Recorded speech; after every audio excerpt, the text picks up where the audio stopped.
नमस्कार दोस्तों, मैं एच डी शिवदर्शन आपका अपने YouTube channel H D Shivdarshan पे बहुत बहुत स्वागत करता हूं। दोस्तों, आज है गणेश चतुर्थी और गणेश चतुर्थी की जो है आप सभी को एच डी शिवदर्शन और उनके YouTube परिवार की तरफ से बहुत बहुत शुभकामनाएं।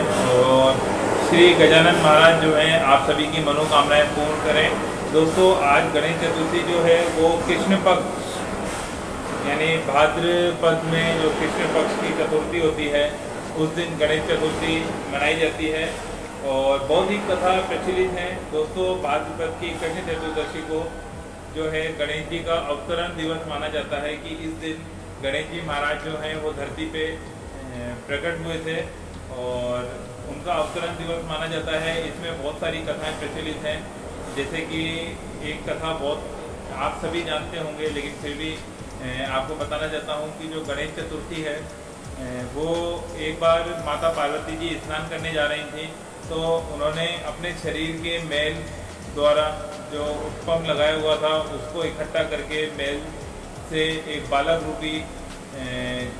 रूपी जो था मैल से बालक बना लिया, जिन्हें उन्होंने गणेश नाम दिया।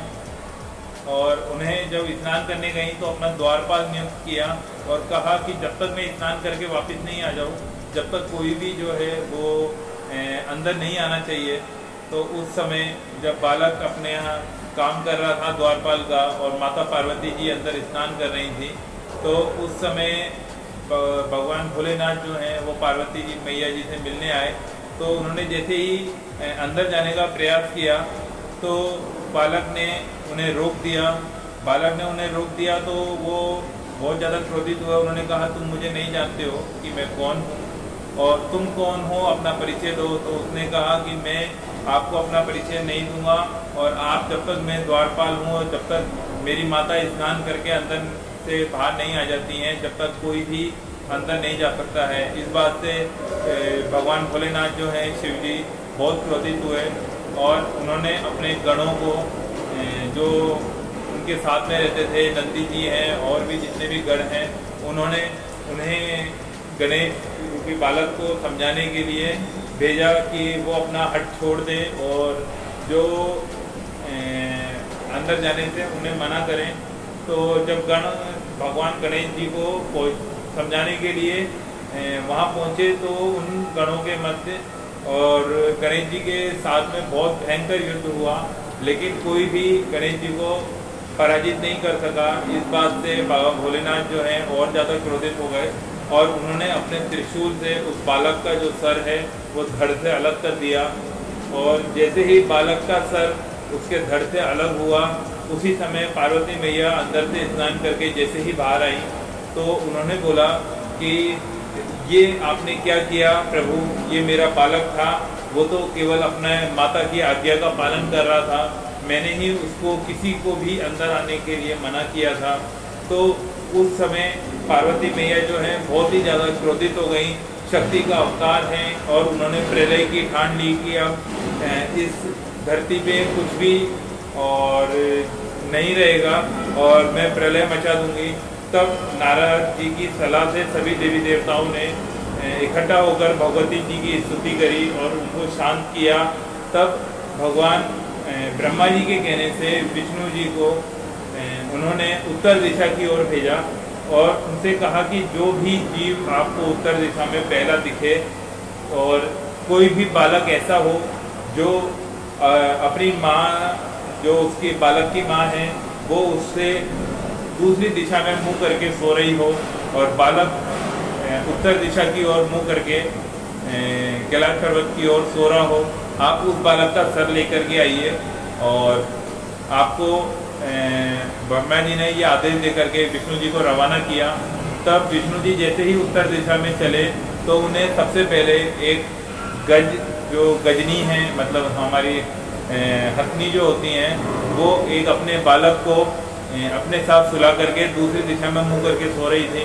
तो विष्णु जी को पहला जो जीवित प्राणी दिखा वो एक हाथी था, जो गज था, गज जिसे हम बोलते हैं। तो उन्होंने उस गज का जो है सर काटा और उसको लेकर के कैलाश पर्वत पहुँचे।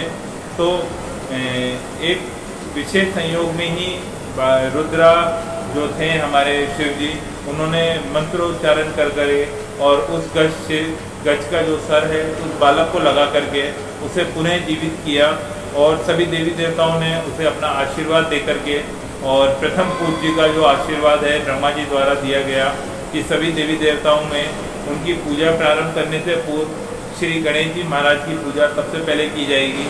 तो प्रथम पूज्य का जो आशीर्वाद है गणेश जी महाराज को मिला और देवताओं में सर्वश्रेष्ठ होने का आशीर्वाद भी गणेश जी महाराज को उस समय सभी देवी देवताओं ने दिया। जैसे ही उस गज रूपी बालक जीवित हुआ, माता पार्वती जी ने उसे अपने गले लगा लिया और कहा कि मैं बहुत प्रसन्न हूँ।